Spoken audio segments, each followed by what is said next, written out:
ಅದೊಂದು ಕಾಲವಿತ್ತು. ನಟಿ ಶ್ರುತಿ ಅಂದರೆ ಅಳುಮುಂಜಿ, ಅಳುಮುಂಜಿ ಅಂದರೆ ಶ್ರುತಿ ಅನ್ನೋದು. ಅವರ ಅದೆಷ್ಟೋ ಸಿನಿಮಾಗಳು ಬಿಡುಗಡೆಯಾದಾಗ ಟಿಕೆಟ್ ತೆಗೆದುಕೊಳ್ಳುವಾಗ ಒಂದು ಖರ್ಚು ಫ್ರೀ ಕೊಟ್ಟರೆ ಚೆನ್ನಾಗಿರ್ತಿತ್ತು ಅನ್ನೋ ಮಾತುಗಳು ಕೇಳಿ ಬರ್ತಾಯಿದ್ವು. ಯಾಕೆಂದರೆ ಸಿನಿಮಾ ನೋಡಿಕೊಂಡು ಹೊರಗೆ ಬಂದಾಗ ಹೆಣ್ಣು ಮಕ್ಕಳ ಸೀರೆ ಸೆರಗು ಅಷ್ಟೊಂದು ಒದ್ದೆ ಆಗಿರ್ತಿತ್ತು. ಹೀಗೆ ಮಹಿಳಾ ಪ್ರಧಾನ ಚಿತ್ರಗಳನ್ನೇ ಮಾಡಿ ಮಹಿಳಾ ಪ್ರೇಕ್ಷಕರಿಂದಲೇ ಬೆಳೆದವರು ಈ ಶ್ರುತಿ. ಆದರೆ ಈಗ ನೋಡಿದರೆ ತಮ್ಮನ್ನು ಬೆಳೆಸಿದ ಮಹಿಳೆಯರ ಬಗ್ಗೆನೇ ಅವಹೇಳನಕಾರಿಯಾಗಿ ಮಾತಾಡ್ತಿದ್ದಾರೆ. ಶ್ರುತಿ ಅವರು ಈ ರೀತಿ ಮಾತಾಡೋಕ್ಕೂ ಮುನ್ನ ತಾವು ನಡೆದು ಬಂದ ಹಾದಿ ಹಾಗೂ ತಮ್ಮನ್ನು ಇಷ್ಟು ದೂರ ಕೈ ಹಿಡ್ಕೊಂಡು ಕರ್ಕೊಂಡು ಬಂದ ಮಹಿಳೆಯರ ಬಗ್ಗೆ ಒಮ್ಮೆ ನೆನಪು ಮಾಡ್ಕೋಬೇಕಿತ್ತು.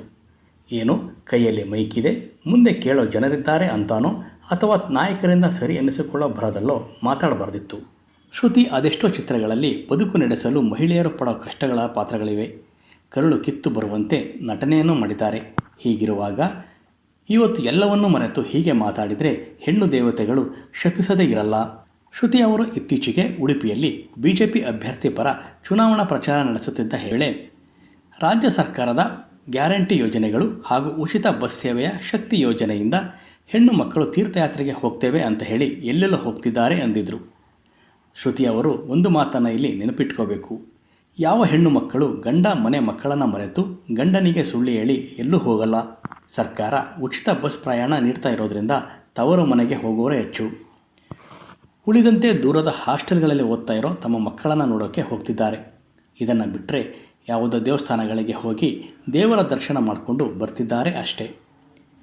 ಇನ್ನು ಹೊರಗೆ ಹೋದರೂ ಶ್ರುತಿ ಅವರು ಹೇಳಿರುವಂತೆ ಮಕ್ಕಳನ್ನು ಉಪವಾಸ ಕೆಡವಿ ಅಂತೂ ಹೋಗ್ತಿಲ್ಲ. ಎಲ್ಲೋ 3 ಜನ ಗಂಡಸರು ತಮ್ಮ ಪತ್ನಿಯರ ಬಗ್ಗೆ ಏನೋ ಹೇಳಿದ್ರು ಅನ್ನೋದನ್ನೇ ನೆಪ ಮಾಡಿಕೊಂಡು ಇಡೀ ಸಮಾಜದ ಹೆಣ್ಣು ಮಕ್ಕಳನ್ನೇ ಅವಮಾನ ಮಾಡಿದರೆ ಹೇಗೆ? ಇಲ್ಲಿ ಸನ್ಮಾನ್ಯ ಹಾಗೂ ಗೌರವಾನ್ವಿತ ಶ್ರುತಿ ಅವರು ಮತ್ತೊಂದು ಸ್ಪಷ್ಟನೆ ಕೊಡಬೇಕು. ಅದೇನು ಅಂದರೆ ಎಲ್ಲಿ ಯಾವ ಹೆಣ್ಣು ಮಕ್ಕಳು ಎಲ್ಲಿಗೆ ಹೋಗ್ತಿದ್ದಾರೆ, ಅದೆಷ್ಟು ಹೆಣ್ಣು ಮಕ್ಕಳು ದಾರಿ ತಪ್ಪಿದ್ದಾರೆ ಅಂತ. ಇನ್ನು ಸರ್ಕಾರದ ಈ ಯೋಜನೆಯನ್ನು ಖಂಡಿಸಿ ಬಂಗಾರದ ಜಿಂಕೆಯ ಕತೆ ಹೇಳ್ತಿದ್ದಾರೆ. ಈ ಯೋಜನೆಯಿಂದ ಹೆಣ್ಣು ಮಕ್ಕಳ ಅಪಹರಣ ಆಗುತ್ತೆ ಅಂದಿದ್ದಾರೆ.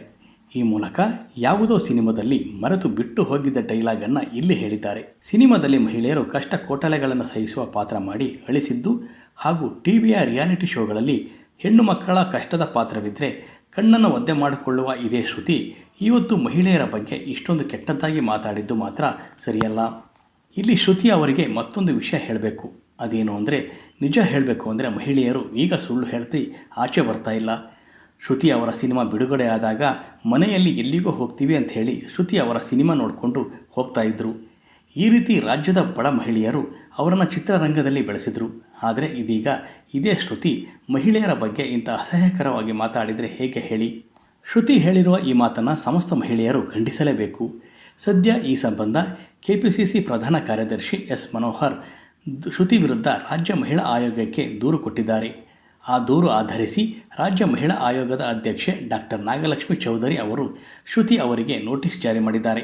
ಅಲ್ಲದೆ ನೋಟಿಸ್ ತಲುಪಿದ 7 ದಿನದೊಳಗೆ ತಮ್ಮ ಹೇಳಿಕೆ ಸಂಬಂಧ ಸ್ಪಷ್ಟೀಕರಣ ನೀಡುವಂತೆ ಸೂಚಿಸಿದ್ದಾರೆ. ರಾಜ್ಯ ಮುಖ್ಯ ಚುನಾವಣಾಧಿಕಾರಿಗೆ ಪತ್ರ ಬರೆದಿರುವ ನಾಗಲಕ್ಷ್ಮಿ ಚೌಧರಿ ಮಹಿಳೆಯರನ್ನು ಅನುಮಾನಿಸುವ ಮತ್ತು ಅವಮಾನಿಸುವ ರೀತಿಯಲ್ಲಿ ಹೇಳಿಕೆ ಕೊಟ್ಟಿರುವ ಶ್ರುತಿ ಅವರ ವಿರುದ್ಧ ಕಾನೂನು ಕ್ರಮ ಜರುಗಿಸುವಂತೆ ಮನವಿ ಮಾಡಿದ್ದಾರೆ. ಇಲ್ಲಿ ಕೇವಲ ಮಹಿಳಾ ಆಯೋಗ ಕಾನೂನು ಕ್ರಮ ಕೈಗೊಂಡರೆ ಸಾಲದು. ಈ ಹೇಳಿಕೆಯನ್ನು ಮಹಿಳಾ ಸಂಘಟನೆಗಳು ಹಾಗೂ ಮಹಿಳೆಯರು ಮತ್ತು ವಿದ್ಯಾರ್ಥಿನಿಯರು ತೀವ್ರವಾಗಿ ಖಂಡಿಸಬೇಕು, ಪ್ರತಿಭಟನೆ ಮಾಡಿ ವಿರೋಧಿಸಬೇಕು. ಅದೇನೇ ಆಗಲಿ, ಮಹಿಳೆಯರು ನನ್ನ ಸಿನಿಮಾ ನೋಡಿ ನನ್ನನ್ನು ಬೆಳೆಸಿದ್ರು ಅನ್ನೋ ಸ್ವಲ್ಪವೂ ಕೃತಜ್ಞತೆ ಇಲ್ಲದೆ ಶ್ರುತಿ ಇಂಥ ಮಾತಾಡಿರೋದು ಮಾತ್ರ ವಿಪರ್ಯಾಸ.